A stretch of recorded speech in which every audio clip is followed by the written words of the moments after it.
All right, so welcome to another Awakening from the Meaning Crisis Discord Q&A with part 2 with NickB, who has been telling us about the lessons he's learned from his time in cults and in four cults. And so last week he took us through sort of the story, and now I think we're going to get a little more into the what he's learned from that time. So again, thank you, Nick, for being here.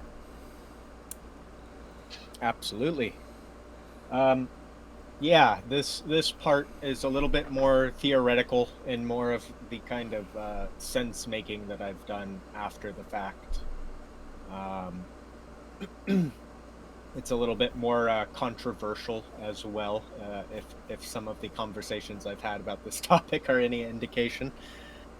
Um, so yeah, let's see. The plan I've got for today is uh, starting with the etymology of the word, kind of how its popular use that we now think of it in terms of in terms in came about, because it's actually extremely recent that we started using the word cult this way.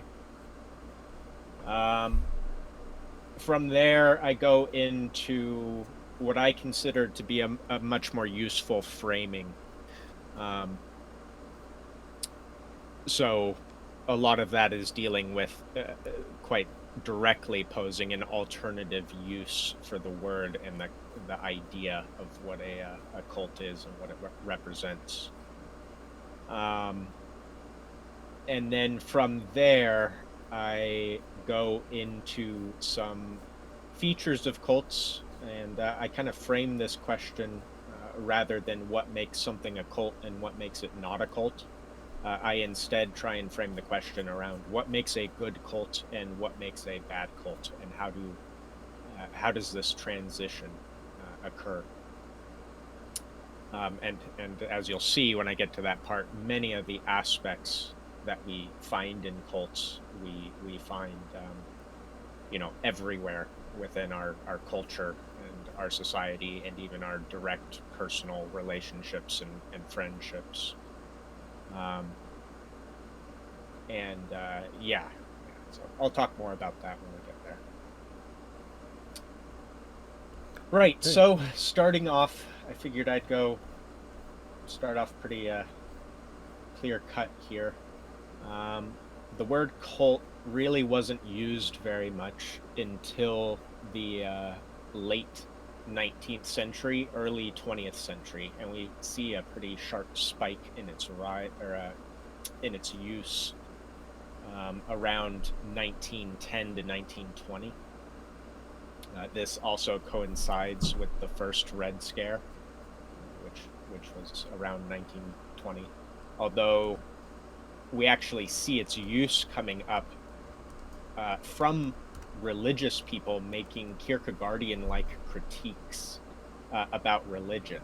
So they, ironically enough, they wanted to call their worship a cult rather than a religion, because they felt that the word religion had been too neutered and did not accurately represent any longer what it meant to be a religious person. Uh, right, it had been so soaked up by the dominant culture that people couldn't even tell that they were in a religion, to some degree, just because it was such a universal belief. um, so yeah, that's where you start seeing our modern use of it crop back up. um, the word cult comes from Latin cultus, which means care, labor, cultivation, culture, worship, or reverence, and originally tended or cultivated, from the past participle of colere, to till, right? So tilling, preparing something for, growth, um, opening something up, right? Opening this potential by which something may happen. It shares um, the same root colo as colony does, so, and colonial. which is probably an interesting tie for how people talk about colonialization today. Um, and interestingly, let's see.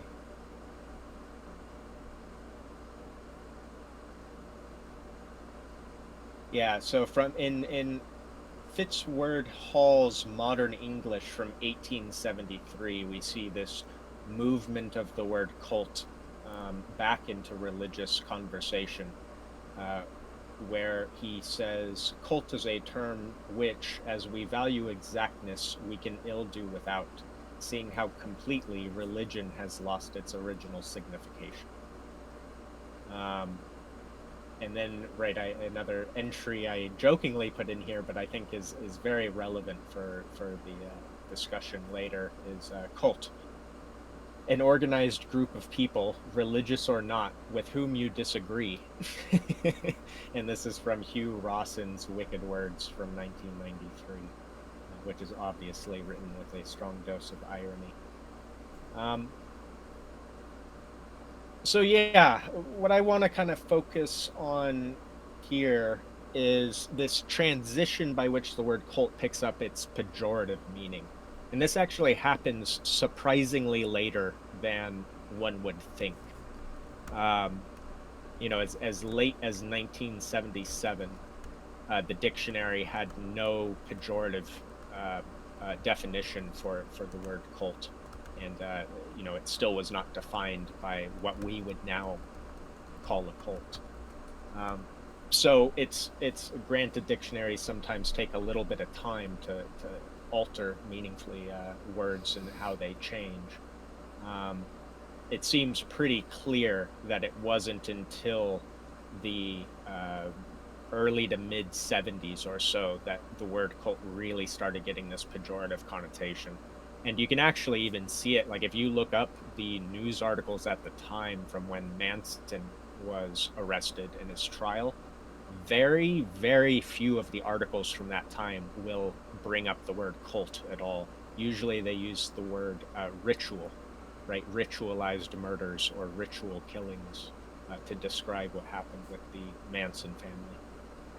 Um, Likewise, when we look at Lifton's work, who I brought up last time, he is the person that invented the idea of brainwashing. And he created this by looking at the techniques of the communist Chinese, the Maoist, movement, and that's where he got the entire idea of brainwashing. So it very clearly starts as a political tool, and we see this more obviously throughout all of the 20th century with the sudden massive influx of propaganda, and it's extreme use by uh, various political movements. Um, and then when you get to the 60s and the kind of free love movement and this sudden influx of what were called new religious movements, a lot of this being born from a massive influx of Eastern philosophy into the Western tradition that started in around the 20s, that kind of peaked with the beatniks in the 40s and 50s, and then started becoming almost mainstream by the time you get to the hippies in the 60s. Um, Basically, people started in the 70s applying this word cult to understanding how these new religious movements were functioning. And I actually think that if we were to pin the moment on when cult got its most pejorative use, it was likely through the satanic ritual abuse scare from the 80s. So when we think of the word cult, we're probably calling back only as recently to the 80s, where, if people don't know, there was a huge mass hysteria going on at the time of satanic ritual abuse cults, and people, like preschool teachers were getting, brought into courts for paranoid parents believing that they were performing satanic rituals on their children. It's really interesting if you look into it. It was a type of mimetic virus that went through the culture, that seemed to have little actual bearing on the reality. Um, I'm certain that there were, as there always is, many people doing very creepy shit in the background. And so one could likely find examples of people doing creepy shit from that period. Um, but it was interesting in that it very much had this type of mass hysterical effect. Um, and mass hysterical events are also something I recommend looking into. They're really interesting, and there's a number of examples of them that go back quite far. One infamous one, I think, from the Dark Ages, being a case where a very large group of people suddenly started dancing and could not stop, to the point that the people were dancing themselves to death, quite literally dying from exhaustion in the middle of this endless dancing. It's I'm on a stream. really bizarre This is for story, but YouTube. really interesting to look into. What's the problem? My point here What? is that when people try and Oh, make with them? arguments like, He the can go word himself. cult has always been used to What? form a healthy boundary around not what coming is with him yet. acceptable culture and what is For not, his papers? they are either He can lying go or they're himself. ignorant and have no understanding of how No, the come word here. has What's the actually problem? been used historically. Um, Ask Abby. Likewise, there's several domains Yeah, but in he's which okay. we He still himself. use the word in a positive I can't. context, most noticeably No. in art and entertainment, right? When I we say can't right something has now. a cult following or is a cult classic, it does not carry its usual pejorative connotation. Sorry, my roommate is being very loud. Don't know if he's I can't hear it through the sound. Okay. Chicken. Good. So I think it's important also to realize that a lot of this kind of like sudden fear of brainwashing that gets tied to cults is very distinctly a political one, right? It's distinctly political, and then it gets dragged into religious and pseudo-religious ideologies as time passes due to the similarities.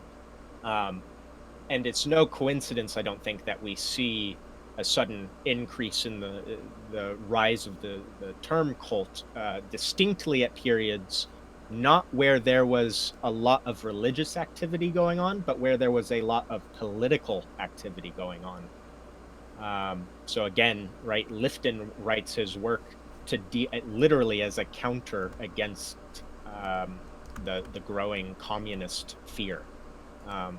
Right, and another well-known cult researcher, Lalick,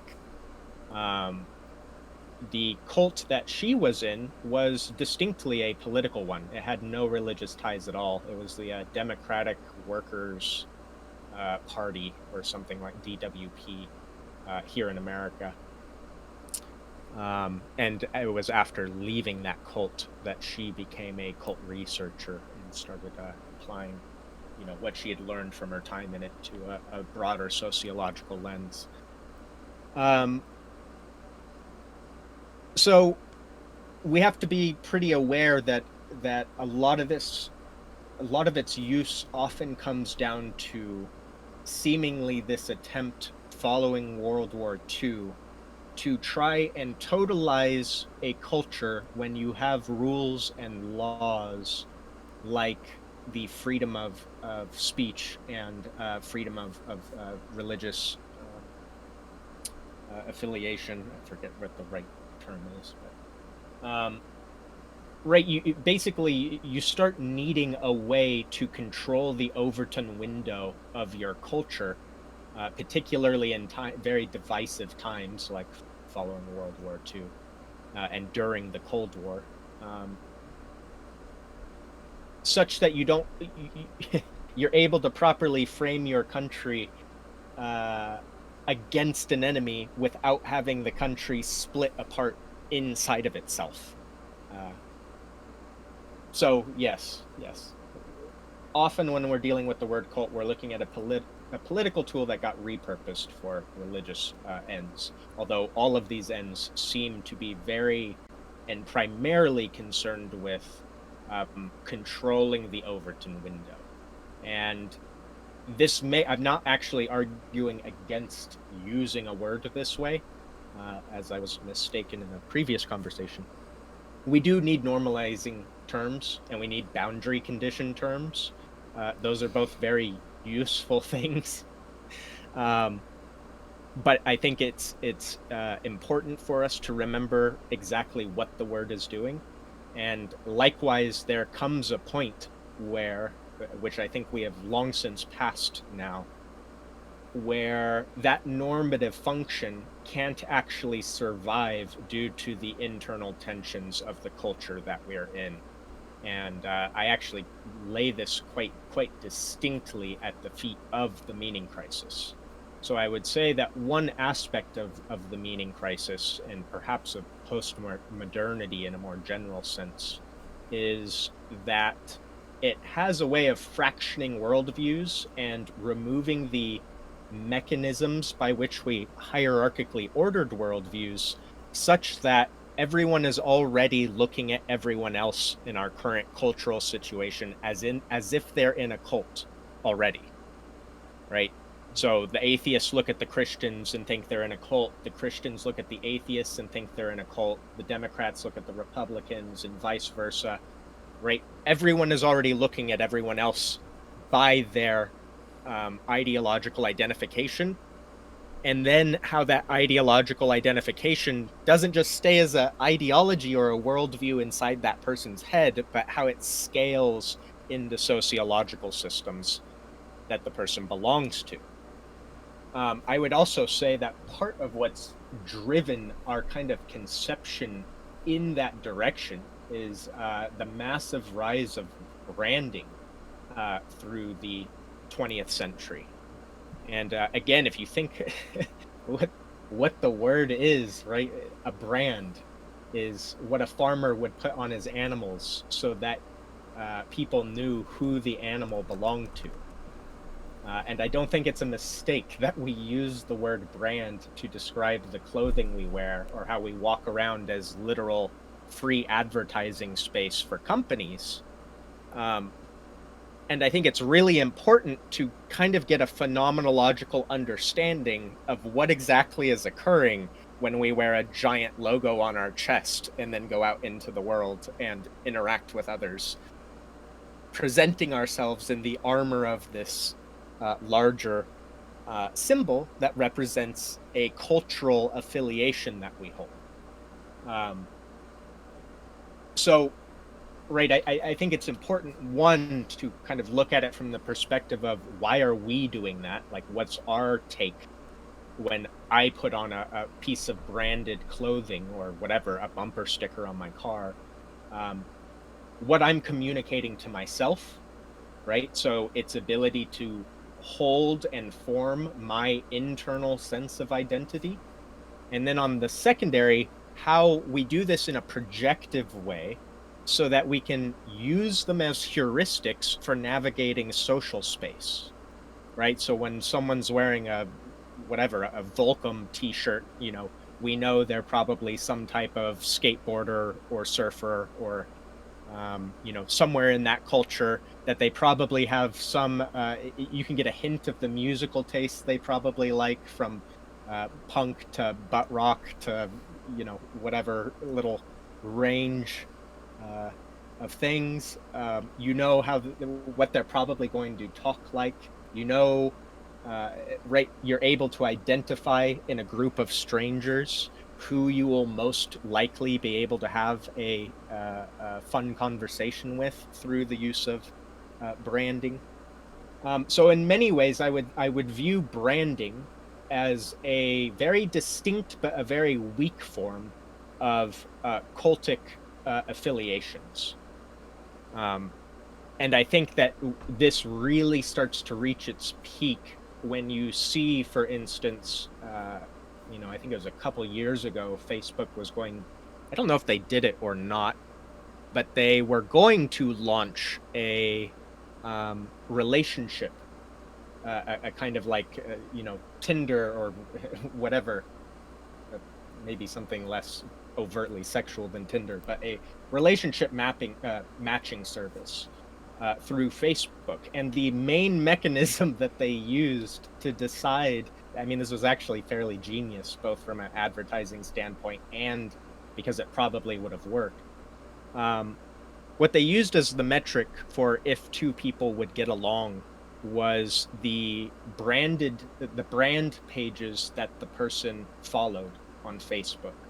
So they kind of doubled the incentive here. One is they made it so that people using the service would make sure to comb through all their favorite brand pages and like them, which made advertising to the people easier with targeted ads through Facebook.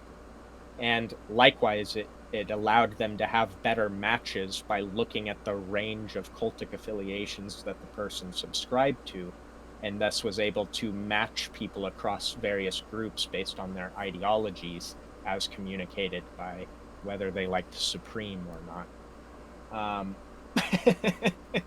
So one can get a pretty distinct sense here of how dystopic this type of thing can be when it is unconscious and used against us, and also how extremely useful and I would argue fundamental it is to our ability to train our heuristics in a society where you don't have a clear unified culture.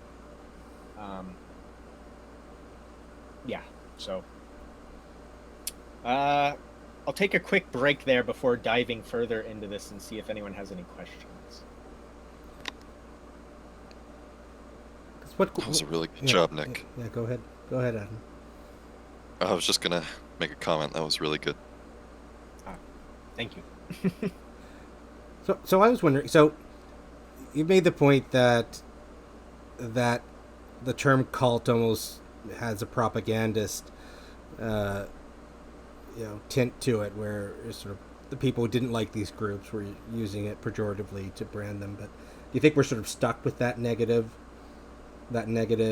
connotation to the word now? Kind of. Again, there are uses of it that are less pejorative, although it's contextually based more so than anything. The mechanism that I've kind of gone for is not to actually appropriate the word cult itself, although I do think that we need to be a little bit more comfortable with it, particularly how it's being used now within our culture. The method I've gone is rather to focus, to turn it into an adjective rather than a noun. So when I'm trying to talk about the frame that I'm trying to communicate here, I'll point out the cultic nature of something, right? I'll say cultic structures or cultic affiliations, rather than trying to stick the noun form on somebody. And the point of that is to get them to kind of see the mechanisms by which their associative system is working, right? It's not functioning on the set of tools of like a rational choice, free will based mechanisms. It's largely based on these subconscious belief structures and heuristic systems that are embedded in our cognition. And the point of using it, also to use the word cultic as opposed to another word, is to try and get the person to break frame a little bit. Right? So I want to make use of that negative connotation, but I want to make use of it in a way that it reveals something to the person, not punches them in the face with an imagined insult. So yeah, that's part of the argument for why I've gone about it this way. It is, in some sense, to use Vervaeke's term, a reinventio. Although I don't actually think it's so much a reinventio as it is properly criticizing poor research in the realms in which this has been studied. which I'll get into, and trying to be a bit more honest, and then from there to be able to recover tools that I deeply believe, it's not even believe, that seem absolutely unavoidable within human social systems, and to be able to consciously recover them and frame it in such a way that we can see more clearly how things we need can be very bad for us. One example I use quite a lot because I think it's actually really accurate, almost a one-to-one mapping, is the word relationship, right? And so relationships, uh, whether friendships or uh, mating, whatever, deeper relationships are some of the most abjectly dangerous things a human being will ever encounter, right? And the potential for them to be enormously damaging to the point of ruining a person's life or even causing death, never mind abuse, right? The potential for all this horrible slew of things is absolutely present in relationships. But when we go to study relationships, we do not do it by demonizing relationships and then trying to go, ask the question of how do I relate to you without ever being in relationship with you, right? Instead, what we do is we go, okay, relationships are dangerous, and there's healthy forms of relationship, and there's unhealthy forms of relationship, and there's many mechanisms within that where the parts that make the relationship meaningful are also the thing that makes it dangerous. And so what it's allowed is a really robust study to come out where we're able to look at how these little bits happening, these largely subconscious and very detailed aspects play themselves out, and we're able to more meaningfully categorize what a negative or a unhealthy relationship is and how one can work within the relationship and with a relationship to put it on a course towards something better. And I think that is the same mechanism or the same lens we need to take when we talk about cults and cultic structures. And I think it would actually enable a much more robust study of our sociological systems and how those sociological systems interact with our phenomenological reality. Um, So the four cults that you were a part of, would you characterize them as unhealthy cults or negative cults? yes, yes, absolutely. But again, it's not as cut and dry as I would like to be able to make it. So I brought this up in that first one with the Hare Krishnas. It's like me as a relatively healthy, normal outsider coming in would go, oh, this is unhealthy. But when I look at its ability to take people that would definitely be living on the street or would have died from a drug overdose or, you know, anything else, like it did wonderful things for those people, and they were living much better lives than they would have in any other circumstance. So it's hard for me to just give a blanket definition and say that was bullshit and all those people were being abused. And do you Was there think? Do you aspects think? of abuse going on? Yes. Do you think all the people running those cults saw themselves as being good cults, or do you think they knew something was off? I would say in all of the ones that I interacted with, they absolutely thought that they were doing something good. None of the actors that I interacted with, except in Cult 4, although Cult 4 is really hard to get a grip on because they inverted almost every expectation and system for navigating these spaces that you could imagine. So I'd have to spend a lot more time figuring out what was going on or communicating what was going on there. In the first three, absolutely, these people did not think. They had the noblest of intentions, and in many cases, they were able to successfully deliver on those noble intentions. And a lot of it, the funkiness came in from the necessary faults of being a person and letting selfish desires slide in. But they were not abjectly manipulative. They were not trying to manipulate, again, aware of what they were doing. I mean, and this is common, Jones from Jonestown, he kills himself with everyone else. Right? He was a true believer. Right. Yeah, did that answer the question? Yeah, and I guess I think you may be coming to this, but then so the next question is therefore, how do we have good intentions here? How do we avoid becoming the bad cult? Right. Right. And I will get into this where we got plenty of time. I should be good on time this time around. Any other questions at this stage for Nick?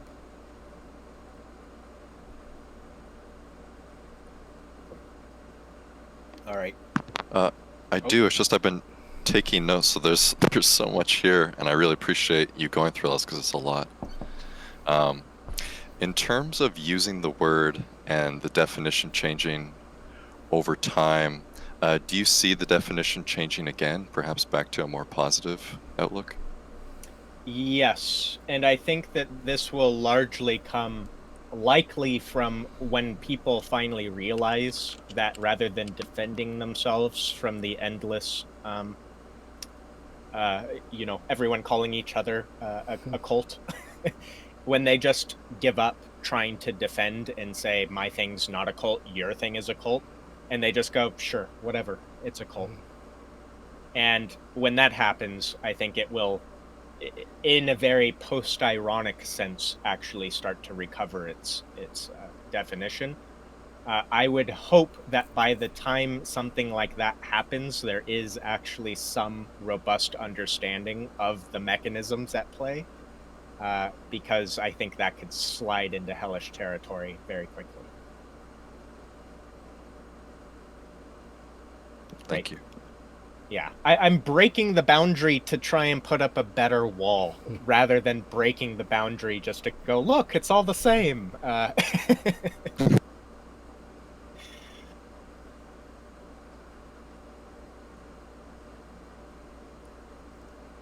All right, let me get to my layout and see where I am. So, okay, yeah, let's go over two of the more common modern definitions of the word cult. One is from Lalick, and I forget where the other one was from, but I'm pretty sure I read it in Daniel Shaw's Traumatic Narcissism book, which is I haven't read much of Lalick's work, but I have read most of Daniel Shaw's Traumatic Narcissism. It's a very useful book. I recommend it. I'll get into this later, but I think it is actually way more useful to teach people about traumatic narcissism and to frame what we often complain about in cults or view as dangerous, not in terms of cults, but in terms of dealing with narcissistic personality disorder. One, because it reminds you of just how extraordinarily present narcissism is. It gives you tools for dealing with it in any circumstance in which you may see it arise, whether it's in a group setting or at a direct interpersonal setting. And I think it has a much better analysis than the work done on cults so far. So that's a recommended reading from me. He was also in a cult, a Hindu cult, which is an interesting side topic. Yeah. So starting with Lalick's definition, and we'll really be able to see how this falls apart, at least I think. Sorry, I'm trying to find where I wrote the definition. Oh, you know what? I did not copy and paste it, and it is in my bookmarks. Sorry, give me just a second here.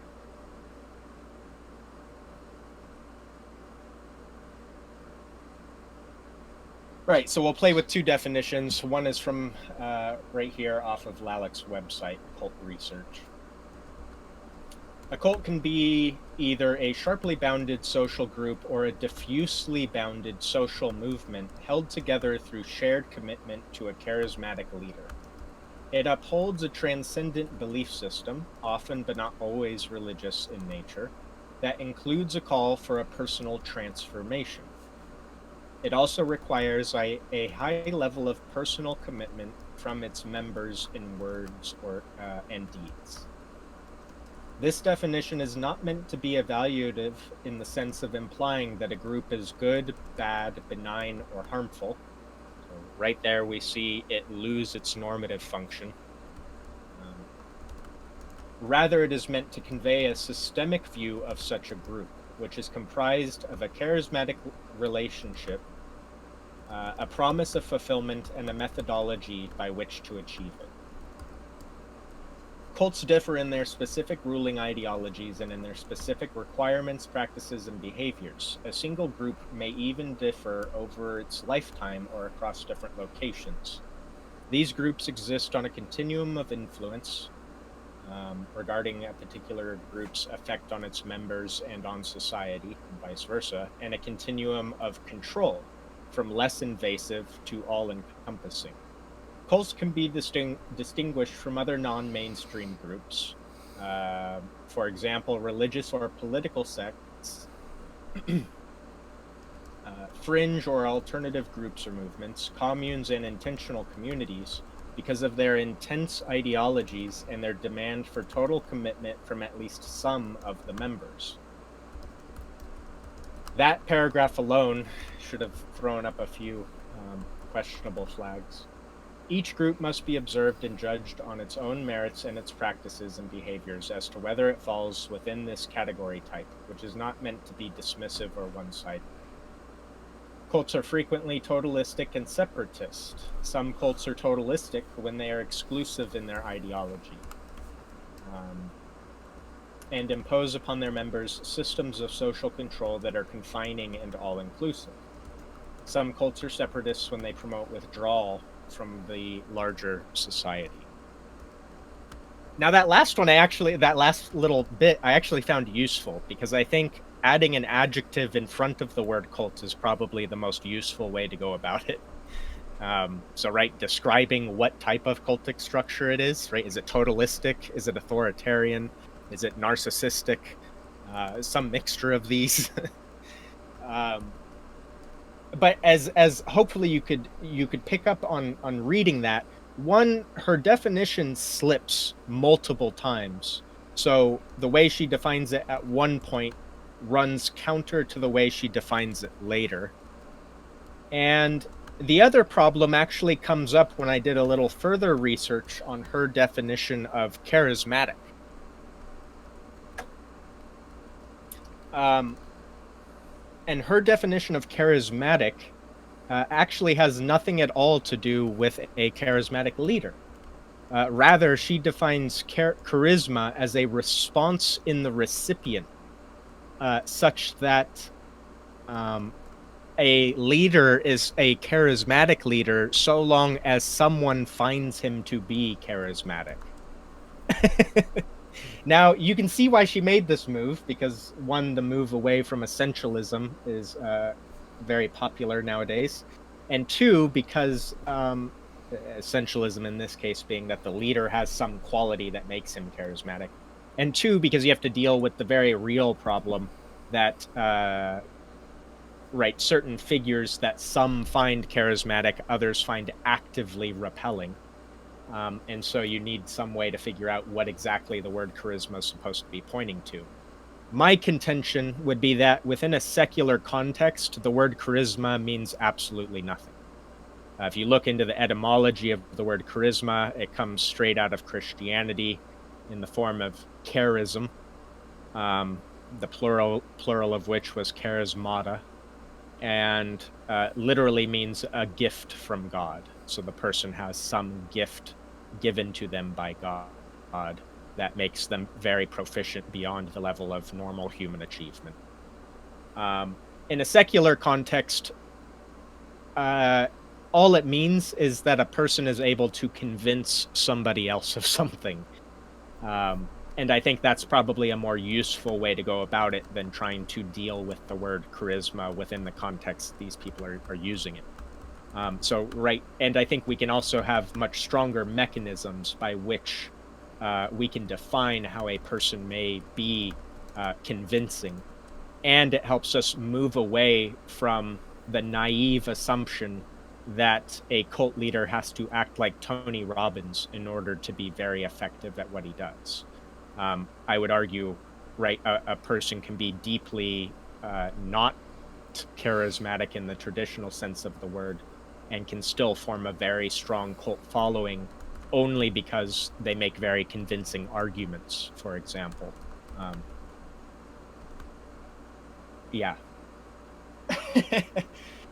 So that's a major problem with this, is that when you define what a cult is based on what someone who listens to it responds, you end up in this situation where anyone can rightfully call anything a cult so long as they can find some person that treats it as if it is one. The other problem is that the definition they give is so mushy, in one sense, that it becomes really hard to not describe many totally normal social systems as cults, despite their really weak attempt here to separate them, by just saying it's not an intentional community, because an intentional community is called an intentional community, and it's not called a cult. I should also point out cult number 2 that I came across, Cinderland, the one that was building an ark to sail to Machu Picchu upon the ocean rise from global warming. It was an intentional community, specifically an eco-village, and was not at all a cult. And was, at the time I was there, lacking its charismatic leader, so I guess it was not a cult by this definition. Which is the other problem with this definition, is that it fails to recognize that many of the qualities that are most dangerous about cults have absolutely nothing to do with the specific qualities that they pointed out in this definition. So, right, many very deeply manipulative groups exist that do not have a clear single leader that acts as a lightning rod for the group. You can see extreme systems of subjugation and abuse within a system where people are not obviously lined up behind somebody. And instead, you can see it largely weighted on a distinctly bureaucratic system. And in many ways, this gets into the work of Ghent, Immanuel Ghent, which I brought up last time in his difference between surrender. I think I brought it up last time. Surrender and subjugation. He makes the point that subjugation has a deeply dehumanizing element to it. And I would argue that bureaucracies are actually far more efficient at dehumanizing large swaths of people, and doing so in a way that it doesn't immediately set off our red flags like it often does in cultic settings, where you have a clear speaker box. So my biggest criticism here is that, one, this definition is not very strong. It kind of suffers from two main problems. One, it overly scales, and two, it underly scales. So it does it in weird dimensions, such that it's losing a lot of its actual use as a term. And I think that this is, in some sense, deeply fundamental to the problem of meaningfully defining what a cult is in these very limited terms, or limited scope, which is that you end up doing quite a tremendous amount of nonsensical rationalizing in order to describe normal, healthy sociological systems as not cults, and likewise describing really damaging bureaucratic systems as cults. You'll end up tearing your own definition apart in the effort to fit it within the category in that way. Yeah, so that was a bit of a rant. One of the stronger arguments that I came across, and again, I think this was from Shaw. This more leans on the argument that a cult is necessarily authoritarian, and the way he defined it is that within a cultic structure, the highest authority within that structure has no higher authority above them, or otherwise lacks some mechanism of checks and balances. So by that definition, right, Hitler in Nazi Germany was a cult leader.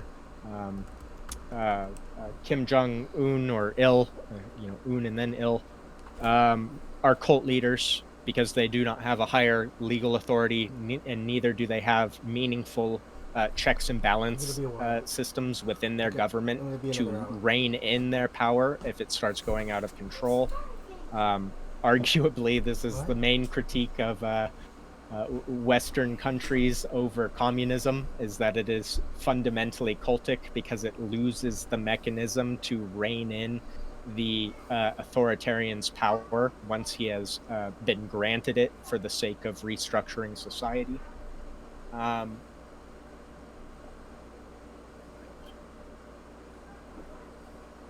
And I think that this is arguably a much stronger way to define what a cultic system is than Lalek's work here. However, I think it likewise suffers from some problems in that, again, just because a system has checks and balances or has a group of people that are able to debate with each other at the highest level of its authority, does not actually mean that the system is going to not produce the exact same types of authoritarian structures. It just can do so through different mechanisms. In my framing, I would argue that a system with really distinct checks and balances is part of what makes a healthy cult, as opposed to is what makes something not a cult. And again, I make that move to try and recognize that checks and balances in and of themselves are not enough to make sure that a system remains healthy or non-abusive to its members. So that's probably the most contentious part of what I'm going to say here, going through the definitions and redefining through this system. So this is probably a good spot, again, to stop and ask if there's any questions or any people that would like to push back or wonder at why I'm making the moves I'm making. I have a question. Please. The question is, does the court of King Arthur, so the archetypical wise king, qualify as a cult? And is, in some sense, the notion of a cult summed up with that which is pernicious, as opposed to that which is wise and generally salutary, even if it corresponds to all the same mechanics you've laid out? I mean, it certainly has the connotation. I think it would be tremendously useful to, if not be able to recover the word in a meaningful way, to at least recover it as a description of our sociology. And in the later half here, I want to get more into what these elements are that make up these cultic structures, how they're healthy, useful, right, in the case of the wise king, if you will, or can be, and how those same aspects can be used against us for the sake of manipulation or for the satisfaction of some person's narcissistic impulse. Kind of like a technology, dual use, usually salutary, into abuse. Right. Thanks so much. I think I get what.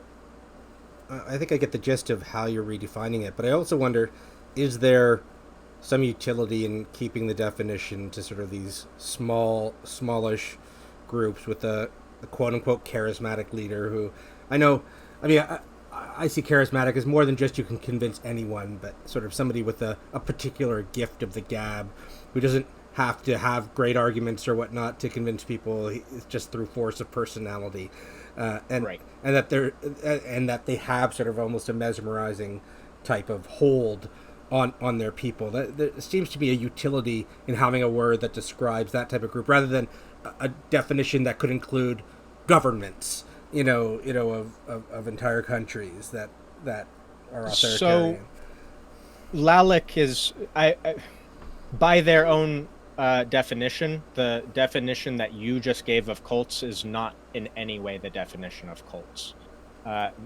They explicitly call North Korea a cult. They make it very clear that there is not in any way a limit on size as to what constitutes a cult and what does not. So we could create or redefine the word cult from a scholarly standpoint to distinctly talk about groups of less than 1,000 people or 500. Again, it just starts to become really arbitrary. So, yeah. Likewise, I would say that the gift of the gab, or say like what's often contained in the word sophist, right? A person that can make an argument convincing based on the force of their personality rather than on the efficacy of the argument.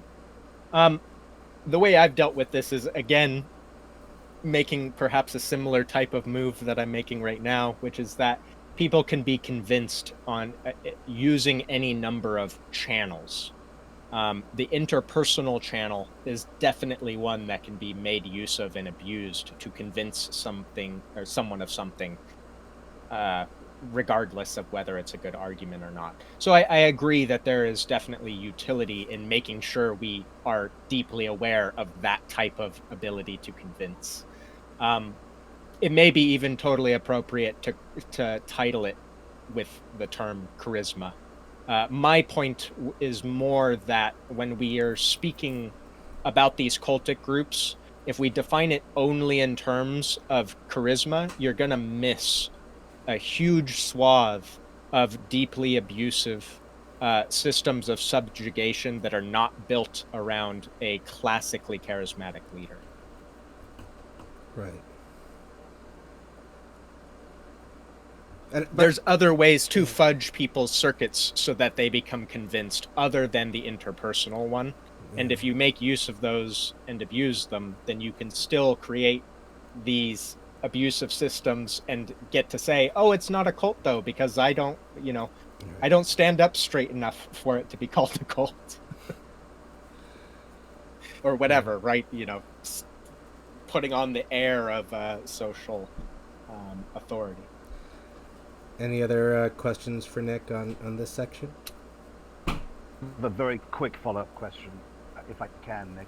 It's just a matter of degree. In some sense, a cult following seems to imply a kind of a fervor. Cults seem to imply a fervor which is in relation to the perceived charisma or the kind of power of the belief system. Do you see something where something which otherwise might be seen as a cult doesn't actually answer the definition because people are like, yeah, I'd leave this tomorrow if it didn't work out, or meh, I wouldn't. It's like something about the unimpeachability of the leader, the view, and the fervor and passion with which it's pursued, which is one of the kind of like taxonomic criteria which says, yeah, this is a cult. Right. Although what I would be, so I think there's two potential ways to error by defining it that way. One is hypo and one is hyper. So one, you have the problem then that the only way for you to be not cultic is to not give a shit about anything that you do in your life. Right. So that's like the coolness, right? You should never be excited or believe strongly in something that you're doing. and that's how you avoid ever being called a cult member. Now, while there's probably some wisdom to that, right? We should have some amount of restraint to how we interact with the systems. It can also, I think, lead towards a nihilistic worldview where coolness is the highest factor, and thus my ability to be dispassionate becomes defined as what makes me a worthy or worthwhile person. So that would be one negative potential I see from defining it in such a way. The other is in the fact that if we define it in that way, then anyone excited about anything, we could call them. We could say that they're then belonging to a cult. I'm not saying it's a sufficient condition. I'm saying it's a necessary condition. So I'm not saying, hey, if you're enthusiastic, you're in some kind of cult, shout. I see. Yeah, I'm just saying, like, it'd be difficult to find a group of people who are like disinclined to like really defend the view, confederate around the view, to federate around the leader, and say, you guys are in a cult. They'd be like, what? Just a friend. Like, he just knows these mountains best, so we follow him because he's been here before, kind of thing. So, right. Yeah, that's fair, and I don't have anything distinctly against that. Again, I might make arguments where it's like, in some sense, you don't even need to deeply be confederated around an ideology in order for many of the aspects of cultic systems to be at play. So it can be just very close friendships with a group of people, or whatever, something along those lines. So there's. I think you're making a good point there. And then it may be that we need another type of lens to view how those other interpersonal, mostly subconscious effects can still have an impact on us. Brett, would you mute, please? Oh, sorry. Sorry, I thought I was. Thanks again, Nick. That was it. Thank you. Nick, I kind of missed that because Brett was speaking. Would you mind repeating your answer? You said that you thought he was making another good point in that we need another type of lens. Right. I was saying, insofar as that is a good point, which I'm definitely willing to concede there's something to what he's saying there. I think we would, in order to hold that point up strongly and still have a robust lens for understanding how social effects can take place outside of ideological social structures. So just in the case of being part of a group of friends that aren't united around perhaps any activity with fervor, how we can still heavily be kind of put at the whim at how that social group operates. So if we don't want to use a cultic lens in that case because it's not based around an ideology or even a certain fervor, we would need some way to look at how groups of people can impact our phenomenology using sociological systems or tools.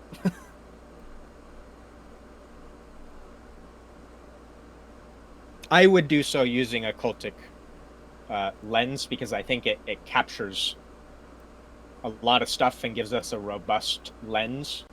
But I think if we were to make that delineation, we would need some other kind of little tool set to deal with in those other environments.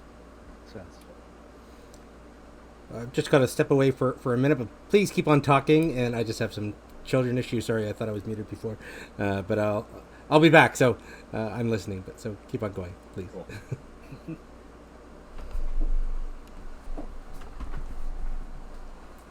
Oh man. Anyone else, or should I continue? I have a quick question. Well, perhaps not quick, but maybe just for time's sake. So you said what makes a healthy cult potentially is checks and balances, yet you said it's not enough for a system to remain healthy and non-abusive. So what part of checks and balances is good enough, and what part of it is not good enough? Well, I would say that checks and balances offer a security mechanism, right? They have a corrective mechanism that would otherwise be missing. However, just because that corrective mechanism exists does not mean that they're doesn't mean that it's correcting along the correct path, if you will. I mean, I would say that it also has sort of a prophylactic property to it as well, because if those systems are in place, actors within the system will tend to behave differently, no? Right, Or at least right, be influenced right. in a different way.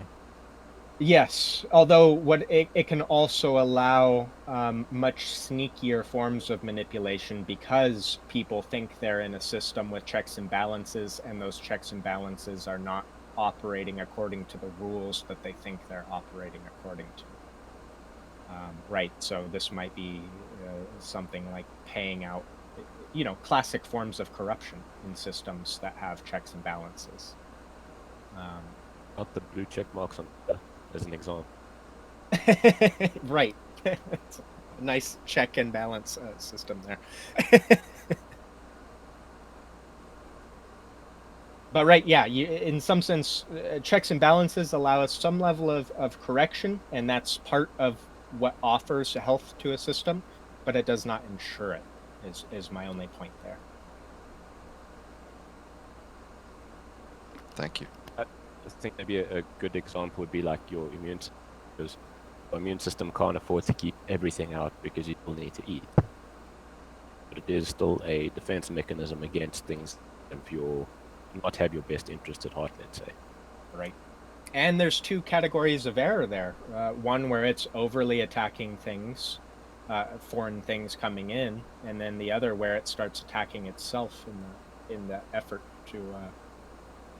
Right. So you've got to be able to judge the response, so it's not too vigorous, but it's also not inert. You're just trying to maintain homeostasis. That's what any type of checks and balances ultimately redound to, is keeping the system balanced and not destroying others or destroying itself to the point where it has no food or sustenance. Right.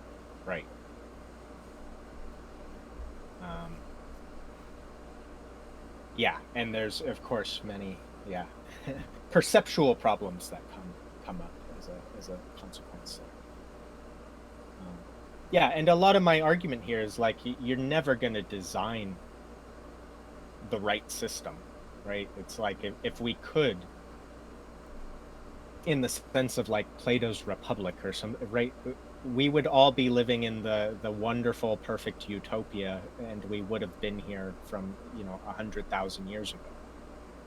We've had a lot of our greatest minds try and tackle these problems. None of them have ever been able to design a system that was free from these issues. Well, can I jump in there again? Sorry, I just wanted to say that's very much in line with Tosky's I think it was Tosky, but his halting problems, because he showed basically that there's no way to design an algorithm so that the algorithm itself will report if the algorithm has failed. But you can't trust the system to report a failure. You have to investigate it independently, and that's just like that basic limitation applies to any kind of system you want to build. Doesn't matter what it is. And so no matter what you design, it will always have that flaw within it. I think it was Turing, the halting problem, if you were talking about that. Yeah, sorry, Turing is probably right. It didn't sound right to me when I said Tarski, so thanks. Yes, yeah, that's a great example. And I make an argument about this later when I get into the kind of health and unhealth, and how, in a very, very real way, I borrow from Vervaeke's ecology of practices here, where it's kind of like, you can't design the perfect practice. You can't even design the perfect, list of practices. Instead, it's by following the practices in this ecological kind of balance, and in this very dynamic sense that you can, in some way, get a grasp on the corrections in between your practices. And obviously that's not an ensured path to success, but I think it does give us a vision of just how very serious the problem of bullshitting is. and then it allows us to move forward being conscious of that propensity and trying to correct for it.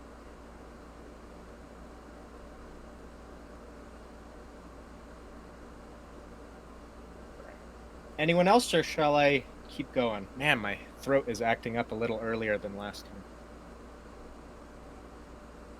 All right, we've burned through quite a bit of time, so I might actually just go ahead. I think I've communicated my... Oh man, I have a lot of stuff in here.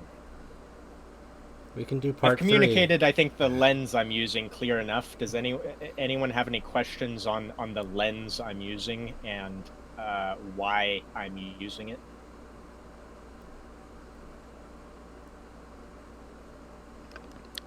Just to clarify, it seems like you're trying to look at the connotations and the history of cult, the word itself, and looking at the mechanisms by which it operates sociologically. Right, right. And then I'm also trying to make the argument that in our current meaning crisis-ridden culture, the normative function that was originally being put to use by the word cult is breaking down in meaning, and that the way we're using it is now actively detrimental instead of useful. And that's where part of the necessity aspect of my argument is coming from. It should be noted that both Lalick and another researcher that makes an argument similar to hers wrote books, or think books, articles at least, on how Trump is a cult. So, you know,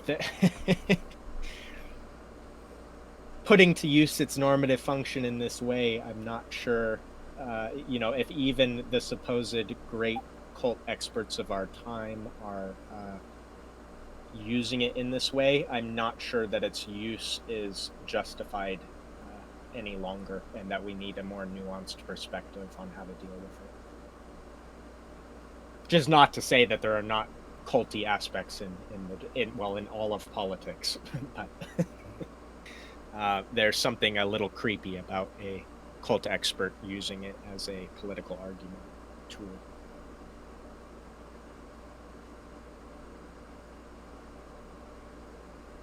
Also, I'm not trying to make a political argument here either. I'm not a fan, personally, of the Trump thing, but I don't think it's adding to the healthy dialogue of our country to just call Trump's whole thing a cult and be done with it. I think that's because you're in a cult. You just don't see how great Trump is.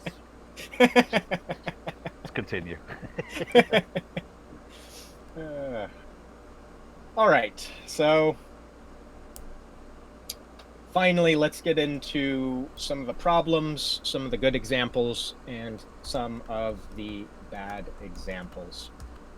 So I brought up earlier Daniel Shaw's book, Traumatic Narcissism, Relational Systems of Subjugation is the subtitle to that book. Worth a read. Take it with a grain of salt, but nonetheless, a lot of valuable information there. And I wanted to tie some of...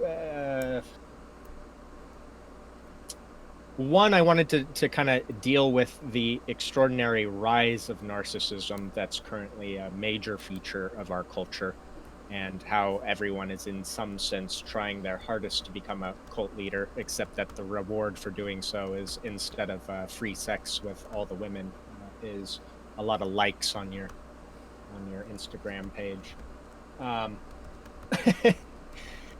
And then, more importantly, I wanted to focus on...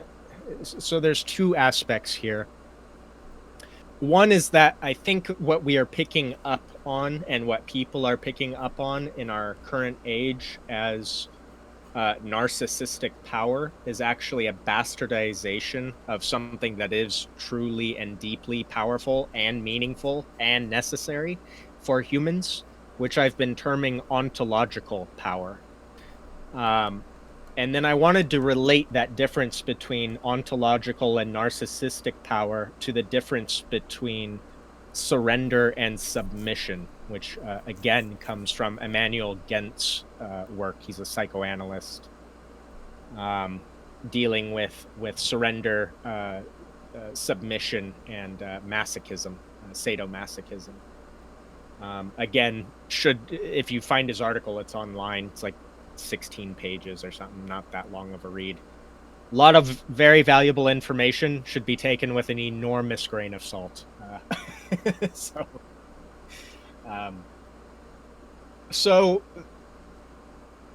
one of my main, I think the central thrust of this bit here is that, particularly interfacing, as we kind of attempt to find fins in our postmodern age, and I'm using the metaphor of being submerged in water very distinctly there.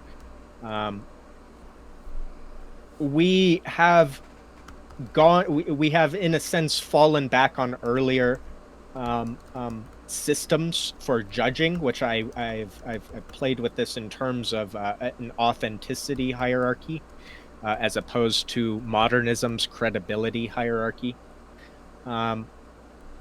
And that basically the major danger or the corruption point of a authenticity hierarchy is the ability to basically, or rather our lack of ability to be able to meaningfully differentiate between a sense of security and power that comes from having a deep ontological basis from portraying an extraordinarily narcissistic mode of interacting. So basically, authenticity hierarchies corrupt towards narcissism. In many ways, like a credibility hierarchy corrupts towards making it status as opposed to merit, right? When they start corrupting, it's because of things like nepotism or there's many mechanisms, but basically the meritocratic element of a credibility hierarchy starts losing ground to something that is the display of merit without any of the actual meat of merit. So I think this is perhaps also one element for the people interested in the Ritnar thing to figure out. Is it would be something like a mythos that gives people tools for being able to differentiate between people that have ontological security and people that are narcissistic, and looking at how those things interact with each other. I would argue that in our current system, these are necessary features. When you throw out a strong sense of an objective truth, we necessarily are going to start falling back on this, and I would say it's already far too late to try and make arguments like, no, throw out all of social media, instead go back to the institutionalized sciences as a source of authority. And people right now, especially in a meaning crisis, are going to be looking for people that have ontological security, because it is synonymous with leading a meaningful life. Likewise, any religion moving on from here is going to be able, or is going to need to be able to offer that to its practitioners, whether that's one of the classical religions or someone trying to create a new one. Obviously, there are really deep dangers there, and there's going to be a enormous potential for people to capitalize on people's innate sense of narcissism and abuse and misuse it, and be selling them some sense of ontological security in the process, while the person is actually not ontologically secure. They're just ever more narcissistic. Yeah, okay. Also, I'll be right back. My throat is really dry, and I drank all my water. Great. guess I can plug tomorrow at 1 o'clock Eastern. Mark Vernon's going to be here, following his Voices with Rebecca of a couple weeks ago. And John will be back. I think John's scheduled to be back on Monday for another Q&A. So hope y'all join us there. I might also add, I think. Oh, sorry. I think this is one of the mechanisms by which the traditional religions actually corrupted, was mistaking their belief for a type of narcissistic security, right? I am the special person in God's eyes, that type of thing. And none of it particularly giving a legitimate sense of deep ontological security. And I might also add that I think part of ontological security very deeply ties into Vervaeke's definition and use of a word like agapic love, and is probably also hinted at, although I think, in my opinion, not as meaningfully represented in Buddhist compassion and things like that. And we all kind of know the story of or the meme, if you will, that the person that is most secure in themselves is often the least excitable, in the sense of having their emotions manipulated by another. And it's usually those that are trying to put on the air of ontological security in a particularly narcissistic fashion that feels the need to defend themselves from every meaningless slight against them. So yeah, there's differences I'm trying to highlight here in what those two are, and why people seem so prone to mistake one for the other. Nick, sorry, I've just got a little bit of pushback on this, because I take your point with respect to the agapic love, but racist. Would you agree with the idea that perhaps John would think that instead of agapic love, intelligibility is the source of ontological security, let's say? He might. I would push back against him if he did. Yeah, okay. Yeah, I was just wondering if you could play with those two ideas, the intelligibility versus the agapic love. But I mean, it's kind of... I would say that the intelligibility is playing more deeply in the credibility hierarchy than it is in the authenticity hierarchy, if I was to split it into my little system here. Right, intelligibility would be how you climb in the credibility hierarchy, and that's also deeply valuable. It's just operating on a different network, I think. Okay, so the how would the ontological security tie in with the credibility and the sorry, what was the other one?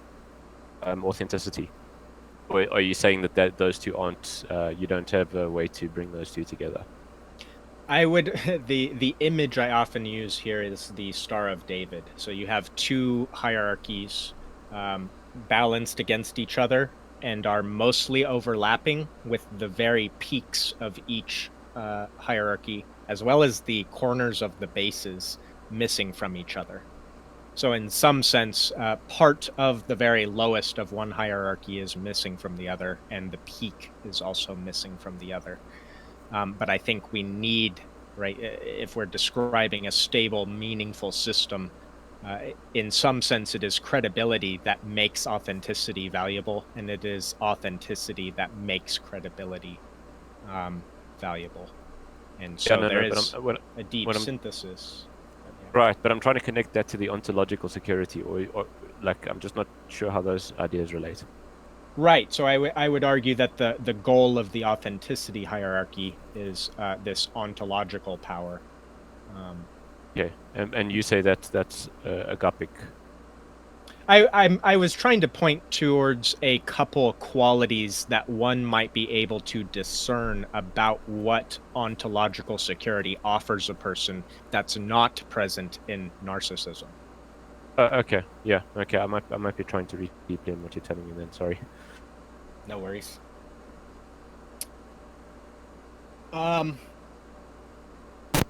Okay, so yeah, writing a bit more. So Gent's article, the submission versus surrender, I think is also deeply important because it highlights how fundamental it is for people to be to have a deep need for surrender. And this is right. Why do people interact in the way they do at all? Why do we find our lives becoming increasingly less meaningful, despite the fact that we have more dominion over the world than ever before? Right. We are put ever less in a position of needing to surrender to the things around us. Right. We're becoming ever closer to the one man is I am an island type mythos, right? The peak of individuality, or individuality as an ideology. And yet we find ourselves with higher suicide rates and a crisis of meaning seemingly as a side effect from this. Gent writes, and I would agree, that there is, it's almost a type of Hegelian argument, that there is some really deep sense where surrender is where we find the whole of our being. Right. And this has to do with being witnessed. It also has to do with being a witness unto ourselves. It's interesting within Hegel's master-slave dialectic. The master is actually the one in a weaker ontological position because he can never actually know himself fully, because his self-definition is based off of the slave that he necessarily is excluded from, whereas the slave can have a full ontological knowledge of himself because no part is actually excluded. It's not dependent upon the master for his self-definition. Right? If the master disappears one day, it's not like the slave suddenly has an identity crisis. Well, they might, but they at least have the potential not to. So yes, surrender is one of these mechanisms that's deeply meaningful, especially in, say, the case of what Vervaeke is trying to do by bringing in transformational systems. You cannot transform without an element of surrender, right? It's just not, you must surrender something and to something in order for transformation to occur. So the deep danger that Gent brings up is in this mistaking of surrender and submitting. And he kind of pulls the two apart. Some of it is a little funky, but I think it's a valuable, distinction he's making, even if I disagree with certain aspects. One of the bits is like the use of will, right? Submittance is what we do when we willfully try and surrender, right? In some deep sense, you can consider surrender to be similar to the process of falling asleep.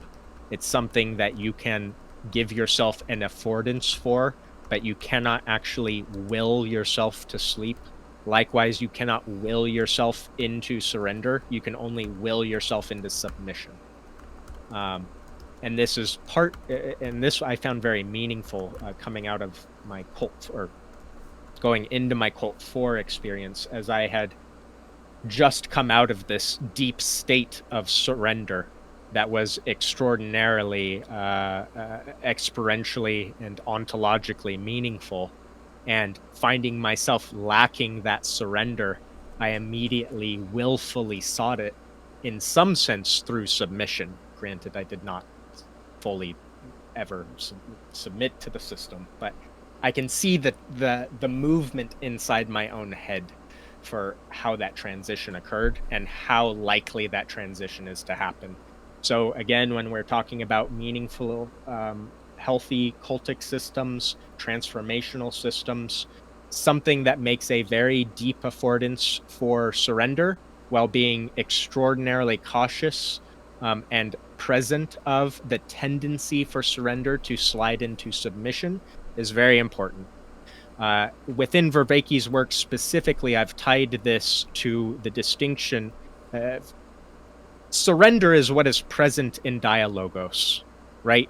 Each person is not only surrendering to each other, but they're surrendering to the conversation itself, and through that, the conversation itself becomes this transformative practice of of discovery and synthesis.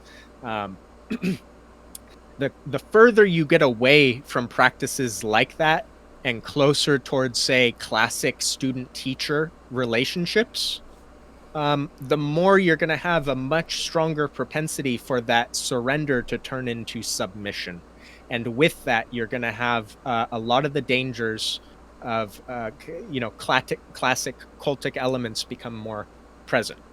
That doesn't mean that a student-teacher dynamic is going to be bad. It means it has a tremendously higher chance of forming into a type of system that Vervaeke is perhaps trying to avoid than through a practice like Dialogos. And again, I don't think you're going to get around this. And ideologies that think that a person can remain entirely an individual and be in communion, can be in community, I think are naively idealistic and also dishonest with the person's own phenomenology. That's not to say we can't rationalize all choices as being individualistic. I just don't think it's an honest look at what's happening as we interact with the world, and more specifically, social structures. Anyone want to push back on anything I said there? Yes. Do you think that surrender can be imposed? No. I think submission can be imposed, absolutely. But okay. Kind of and kind of not, right? I can again try and relate my own experience where I found myself needing to surrender because surrender was the only thing that offered relief from the experience that I was having. Now, could I have not surrendered, or was that surrender imposed on me? No, not directly. I could have fought against it. I probably just would have ended up psychotic in the process.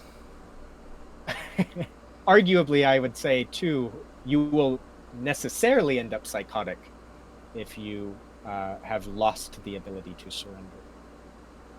Much like you would end up psychotic if you lost the ability to sleep. Yeah.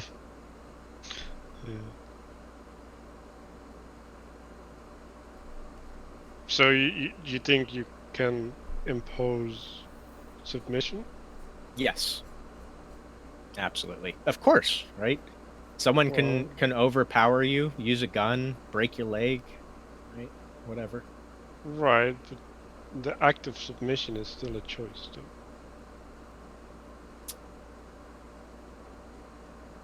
Yeah, to some degree.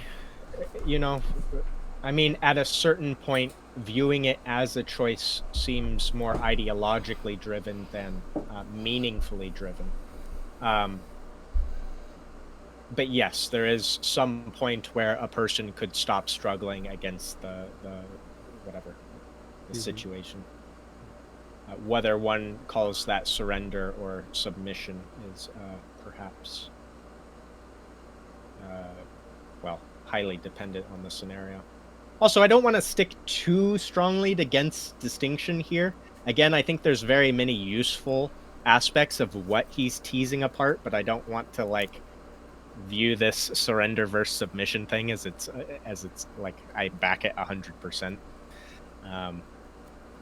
There are some cases where I think willful submission can be generative and useful, which he seems very blatantly against.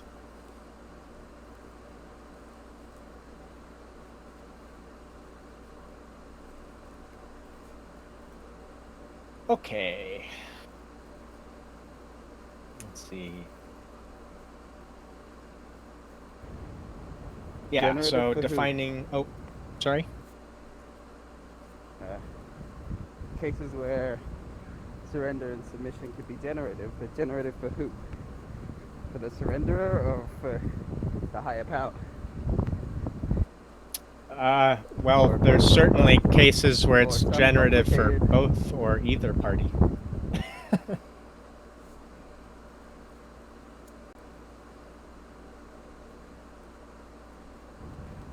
I guess we want it to be like more generative for both parties than it is for either party alone. Is that? Yeah, or Ideally even, setting up you know, situations where it biasing is. towards the person submitting is probably fine. We would like it to Well, be you're more saying that valuable from for the person them. of power perspective, Huh? or from the place of power, or from the place of weakness. If I were the Right. person of power, I'd be like, I want them to submit just because that's what I want. Probably. Sorry, Elo, we're getting quite a bit of wind, I think, from you. It's getting hard to hear. It's wind. I thought it was an earthquake. I was going to say, if there's an earthquake going on where you are, you should probably run rather than debate philosophy. Or it's submit. wind. Yeah. Maybe it's not an earthquake, you know. Maybe we should debate this more.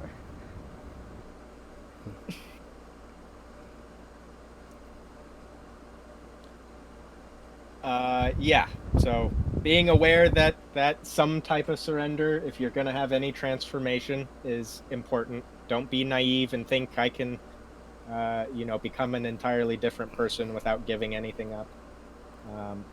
Likewise, recognizing how extraordinarily dangerous that is very important. Let's see, we got about 20 minutes, and I want to make sure to leave at least 15 or 10 to 15 for questions. So I'm going to speed up a little bit here and try and hit on what I consider the more important kind of safety tools for moving forward. So being deeply aware of narcissistic transference, right? A person is way more likely to fall for the tricks of a narcissist if they themselves are also a narcissist. Likewise, being extremely aware of naivety as a very deep form of narcissism, right? Truly believing that you or your thing has the potential to be exceptional or special or to fix the problems. You should be extraordinarily skeptical of that. And not being skeptical makes you more likely to fall for someone who says, you know, no, I really have figured it out. So self-awareness, developing self-awareness, getting a clear understanding of narcissism, how it works, and recognizing its extreme prevalence in our current situation. All of those are very valuable, regardless of whether you're trying to create a religion or not.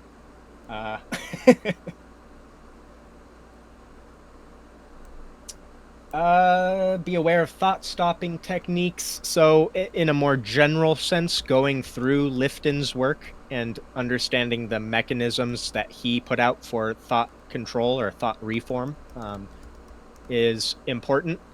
In my first conversation, I ran through the list and also offered ways in which Lifton's techniques have been updated. You know, how you're more likely to encounter them in our current time that have it not seemingly been accounted for elsewhere. So I recommend going back to that. I'm not going to run through it again because it takes quite a bit of time, but I touched on that in the first conversation.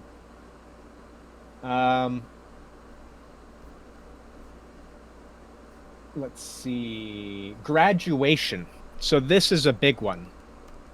Some of the more healthy, overtly cult-like systems that we have, university being the one that immediately comes to mind, has a graduation process, right? So there is some point where you have learned everything the system can offer you within its, you know, current form.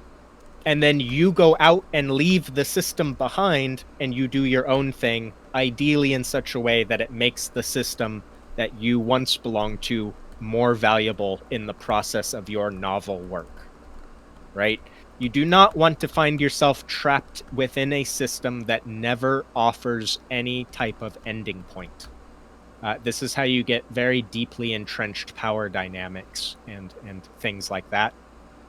Now that's going to struggle quite a bit with some of the ideas that Vervaeke's been posing. For example, when you have this idea that wisdom is something you must always be looking for and never find, there is no completion state. That likewise makes it so that any institution giving wisdom is a permanent institution, and you are a permanent subjugated person within that system. So you need some way to navigate that. How one goes about doing so is obviously very difficult, and one reason why it's so much easier to create knowledge transmission than it is to create wisdom transmission. Right? You cannot write wisdom as a test, or at least it's very difficult to do so. So I have something to be aware of there and a mechanism that seems to be healthy in other systems, but I don't have a good way for transferring it into a wisdom context. So it's one thing to consider. Let's see. Yeah, understand what the work on brainwashing is, context control, how Overton windows work, get real clear on what advertising is, how it works. A lot of this is like just learning how to navigate our current age and becoming aware of the many ways that we are subtly manipulated or are put in a state of submission without our individualist red flags flying off the handle. The next is a question of boundaries. You generally, to oversimplify it massively, have three dominant boundary modes for cultic structures. And these are hard in, easy out, easy in, easy out, and easy in, hard out. And with all of these, you are trading off between fending off cultural entropy meaningfully and trading off creating a overly insular culture that is full of bullshit. So what I found is, right, the classic easy in, hard out is really creepy. Do not do that one. It's powerful, it's effective, and it almost certainly creates a situation that is exceptionally open to abuse. So easy in, hard out. Want to avoid that as much as possible. Easy in, easy out is what I would say most cultic affiliations are at right now. This is similar to like, okay, well, I get to belong to the cultic affiliation of Volcom by spending $50 on the t-shirt instead of $10 on a Target t-shirt or whatever, right? So it cost me $40 for this association. And then I can just take the shirt off or throw it away, and I no longer hold the association, right? Easy in, easy out. There's not much going on there. The problem comes with dealing, especially, outside of these kind of just signaling. When you get out of just signaling and into transformative work, you're going to face a lot of problems with cultural entropy, stripping the meaning and eroding the meaning from your system. And that's going to become really prevalent in an easy in, easy out system. This is how you get things like McDonald's yoga, right? Like where we take Hatha yoga, one of 8 branches of yoga. We strip it of every meaningful context that made it something sacred, and then we sell it to Westerners as basically, pseudo-spirit. Yes, pseudo-spiritual Pilates.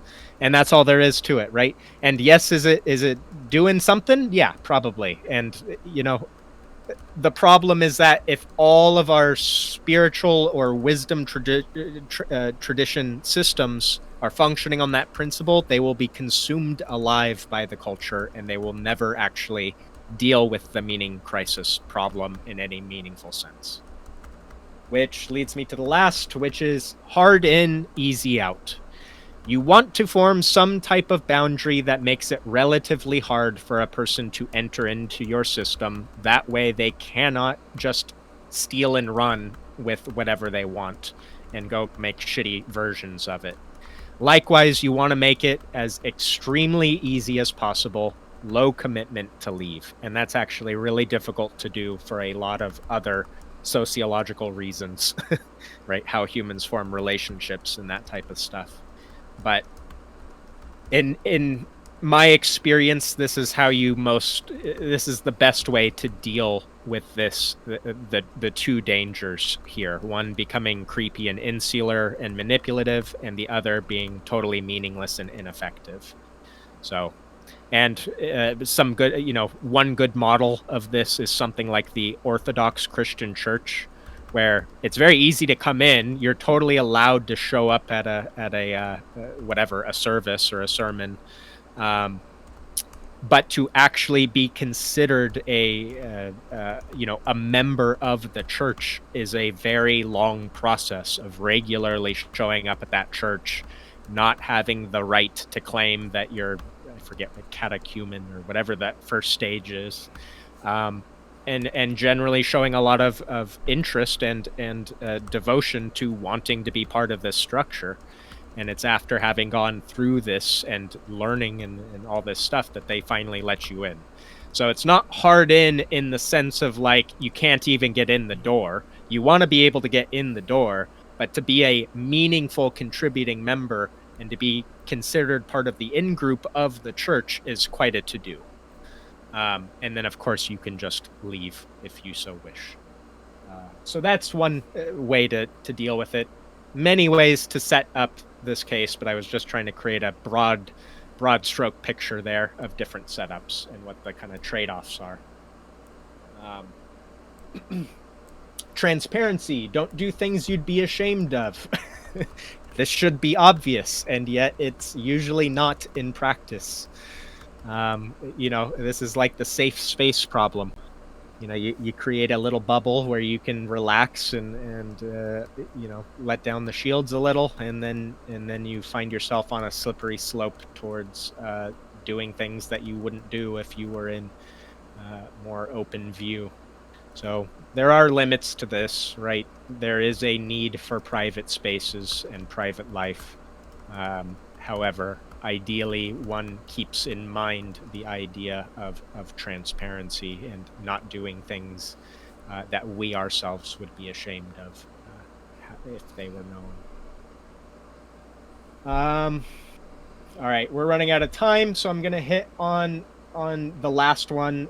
I've got a bunch more here, but there's one that I think is really important and very immediately actionable, and that's to create a system of yellow flags and red flags before you go into a transformative community or deal with these types of systems where you're challenging your worldview at a very deep level. So this is make a list of yellows. This is things that should give you pause, but are not a reason unto themselves to go, fuck this, I'm done with it, right? Yellow flags. This should, when you cross one of these, it should be raising your suspicion level. It should be making you really start taking a look at what's happening, and also ideally kicking in fixes that would be useful to the group, within a healthy group at least. Red flags are the no-nevers, right? This is like if you run into one of your predefined red flags, you've made a commitment to yourself to no longer have anything to do with the group of people that you're interacting with, right? And so yellows offer you a little bit of flexibility and the potential for growth while allowing you to engage a defensive system meaningfully. Red flags are is how you keep yourself from sliding down an endlessly slippery slope.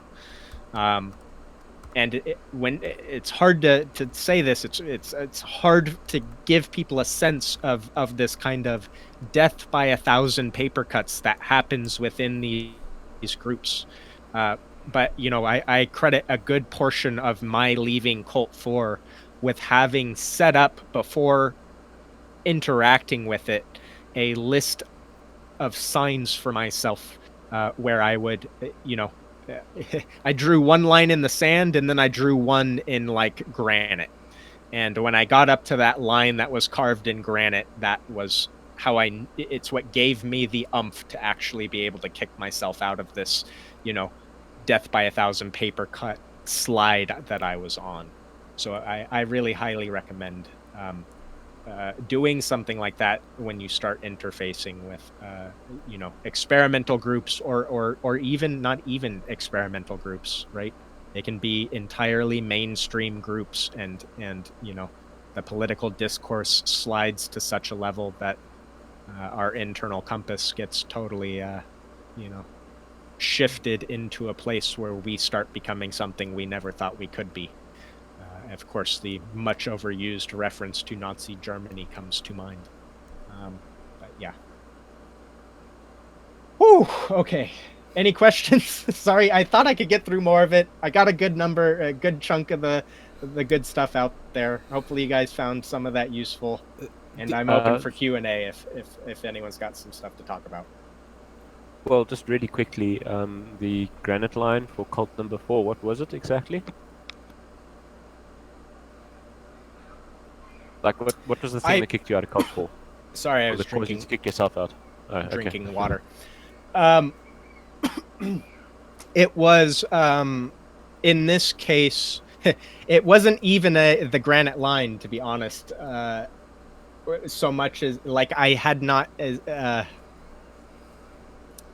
had already experimented with crossing it, and it was, in some deep sense, watching myself cross it that gave me a panic attack that kicked me out of the group. In this case, it was a specific form. I was given a slight position of power over one of the other cult members, and was acting as a relay between the cult leader and the person. And the mechanisms for growth had basically started sliding out of a kind of transformative framework into a listen to what the cult leader tells you, because it will be faster and more effective than you figuring it out on your own. And upon relaying a message to that effect was my moment where I crossed the red line and went, okay, this is fucked, and got the fuck out of there. So I know the warning signs of the danger of, where we can go wrong. That's the part I'm the most interested in. Do you have enough in what you didn't get to for maybe a shorter session where we could really deep dive into those for like an hour, maybe next week? Yeah, I'd definitely be down for that. It would probably be a fun one to actually talk about in a more group-like setting as well, where I could list out some points and some talking topics, and then get more people involved in the discussion instead of the overt lecture format here. So why don't we squeeze in one more quite a bit. One more question from Elo in the chat. I'm going to read it just because, Elo, I think you're having some wind problems. Do you have specific comments on being skeptical but not doubtful and dismissive? On the flip side, optimistic but not deluding yourself? Well, yeah, I mean, you're centering in on the problem there, which is just like, again, the aspects that we need are the same ones that make us so susceptible. Do I have advice? How to be skeptical without being doubtful. I mean, Brett, you could probably talk on that one. Yeah, we could have a whole conversation on that. Yeah. Right. I mean, but it's interesting, right? It's science of doubt. Yeah. I'm sorry. Pleasure of doubt, science of doubt. You've come from a very skeptic point, and now you're regularly partaking in rituals and meditation and all these things, and it seems like you've afforded yourself a tremendous amount of pragmatism to be able to make these moves and explore them by, in some sense, judging against your meaning. Is that your sense of meaning? And there's a difference between skepticism and being doubtful and being cynical. So there's cynicism, which is just more like the dismissiveness of just that could never be it, pshaw. And then there's active open-mindedness of of, not, of being hesitant and being not willing to just grab on to whatever gets proposed and wanting, a certain standard of evidence, but being open to receiving that. And then there's some pragmatism, if it's, the more dangerous something is, the more, the less I'm willing to just be pragmatic, and the more I'm going to want it to be solid before jumping in. When it's other things where there some experimentation is probably not a bad. But we could spend. I mean, yeah, maybe we should have a whole discussion just on that balance between skepticism and cynicism. Right. And having some amount of tools for how to stay in it, how to navigate that would probably be very, very useful. Likewise with the hopefulness, as opposed to the kind of naive bullshitting of ourselves. There's a reason the major arcana in tarot starts with the Fool, and so there is always some aspect of having to just in some very real sense be naive enough to take the step off the cliff. And often it seems more like, how do we prevent needing to do that, and more how do I make sure to carry around a parachute or something, something like that. How do I make that jump more pleasant and less dangerous? We're at 8 o'clock. Why don't we do one more question from Mark, and then maybe the rest of the official questions, at least we can. So we'll have one more session, probably a little shorter, maybe an hour-long session. I guess unless it takes off on diving into the dangers. But Mark, why don't you ask your question? Sure. Hey, Nick. I had to drop off for a call, unfortunately, so I might have missed this if you covered it. But Benjamin Boyce recently did a talk with Paul Vanderklay and Jonathan Pageau, and they covered a wide variety of topics. It was a really interesting talk. I know it's been posted in the Voice channel text a day ago or so. And in that, one of the things they were talking about that really struck me was they were talking about Obama and how he represented royalty to some extent, and the relationship between like the unification of the UK around the royalty, and that interaction with, it seems to be like a cultic structure that interacts with other cultic structures. And so I'm wondering if there's like a hierarchy of cultic structures that interact in some ways. And I don't know if you listened to that particular talk, but what you thought of that concept in general, where you have say the state religion, right? That's one cult, and then you have the monarchy. That's another cult that are operating sort of at the same level, right? They in theory at least have the same amount of power in some sense, and then there's some relationship between them. So I was looking for a comment on that. Yeah. Again, I think this gets into some of the argument I was making just about how like inevitable this qualia of our sociological systems is, and how deeply it impacts and frames our phenomenology. So yeah, I don't know if we're ever gonna create a system of government where we don't have that. Even if it's entirely ran by an AI, we just start viewing the AI as a a type of noble, godlike creature. And there is something very, very deeply, I think, important about that role. Like the idea that the president is primarily there to make the proper judgment call on policy seems pretty deeply unrealistic. It's a lot of the other systems of our governments are what are carrying the weight of that. And it seems like the presidents that we often hold in the highest regard are those that were able to meaningfully create a unified dream about what America represented. So when we listen to JFK's, speeches or I don't know, read Lincoln or, these people that were really powerfully able to create this dream for America. I think it would be a great mistake to not realize how extremely important that is. And I think the degree to which we forget how important that is opens the door for more demagogic figures to manipulate and make use of that because we imagine ourselves free from it. Yeah. I don't know if that commented on what you were getting at, but yeah. Yeah, to some degree. I mean, is there a hierarchy of cults? Because the religions still interrelate with the governments, and they're both cults under your structure. I believe. I think I understand your structure pretty well, even though I missed a good chunk of this, unfortunately. And so there seem to be some relationships that form between these cults based on the level at which they're controlling your ethos or your life. I don't know Right. how to. I think I have the right word. So, is there a hierarchy there? Is that for the what do you person? think about that? I think there is for the person, though, right? So a religious person's going to put God at the top of the hierarchy, and government is supposed to be a sub-representation, a principality underneath God.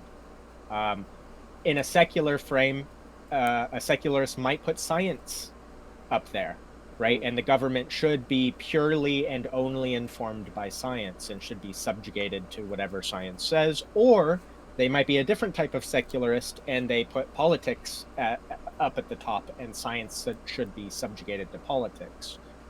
In some regard, that interplay has to play out. Otherwise, you don't have an ethics system for guiding the investigation of science. So, right, there's complicated issues there in how a person hierarchically formats that. I don't know. I think we could probably make an argument that at certain times through history, there's a general hierarchy that most people accept as the proper one. I don't know if we can fully encapsulate it in our current age in a generalized sense so much as in a personal sense. So the person themselves will hierarchically order their cultic affiliations. Oh wow, I wasn't even thinking of it from that level in a sense, because I fell into what I now realize was a small trap that I've been trying to avoid. So that's odd. So that's interesting that you frame it that way. So is it fair to say that then an unhealthy cult is an identity collapse into the cult, and that a healthy cult would allow for other cult identities to exist or coexist? I'd say one of the major features of a healthy cult is its ability to consume and interact with other cults. In the same way that what makes a healthy person is the ability to eat something other than our own shit. Right? So when you get isolationist cults or cultures, quite literally, if you map it onto your body, right, you are consuming only what you produce. Right. You're not consuming anything from other external sources. And I think this is actually really obvious when we watch worldviews, how they mimetically move, right? So for example, one of the reasons I think Pajot is such a strong voice right now in the group that watches him is because he's constantly interfacing with the world. He's not trying to go all the way back in time and just say, ignore the whole outside world, just believe in the pre-modern frame. He's trying to show you how the pre-modern frame applies to the postmodern frame. And I consider that an aspect of what makes a cultic structure healthy. Definitely have to remember that one. Telling someone, you've been consuming what you've been producing. I know, it's a great way to say, yeah. Yeah, full I of like shit. Very diplomatic. Yeah, it's a great philosophical point, but also a great health advice. So that's probably a great way to end another fascinating stream. Thank you so much, Nick. I mean, yeah, I feel like we can go on and on and on and on. There's so much. It's a lot of meat material. Here. Yeah, and I'll second what people said last time. I mean, yeah, you got to write a book. There's a lot there. So we will continue this conversation next week, I guess. We'll finish it up with part 3, and really dive into the the problems, the things to avoid, and the lessons for us here. I mean, that's again what's very high on my mind. How do we avoid falling into these pitfalls? And not just setting up the yellow and red for what we would expect from somebody else, but what we would expect from ourselves. So, so that'll be fantastic. And thank you so much, everyone, for being here and asking such great questions. And yeah, what a great, this 2 hours just flew by. Thanks so much, Nick. Really appreciate this. Yeah, thanks, Nick. Yes, thank you all for listening. All right, have a great night, everyone. We'll see you soon.